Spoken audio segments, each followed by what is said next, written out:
अंधेरी पश्चिम परिसरात उच्चभ्रू वस्ती असलेल्या लोखंडवाला बॅक रोड येथील जिल्हाधिकाऱ्यांच्या अखत्यारीतल्या जागेवरचं तब्बल 350 एकर कांदळवन नष्ट करण्याचा प्रकार उघडकीस आलाय।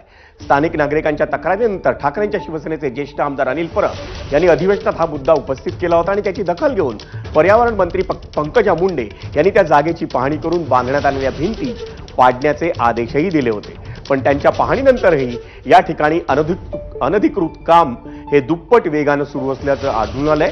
नैसर्गिक पाणी येण्याच्या जागेवर भिंती बांधण्यात आली असून मोठ्या प्रमाणावर डेब्रिज टाकून कांदळवन मारण्यात आल्याचा प्रकार झाल्याचा गंभीर आरोप हा आमदार अनिल परब यांनी केला। या प्रकरणी पोलिसात तक्रार करण्याचा आणि मुख्यमंत्री देवेंद्र फडणवीस यांची भेट घेण्याचा इशारा हा अनिल परब यांनी दिलाय। सगळा चोरीचा बनाव इकडे चालू आहे, जागा ढापण्याचं काम चालू आहे।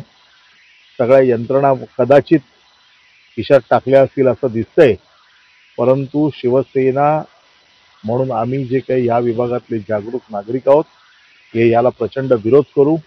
अशा प्रकारची कांदळवनाची हत्या आणि जमीन गडप करण्याचं किंवा घशात घालण्याचं षडयंत्र आम्ही पूर्ण होऊ देणार।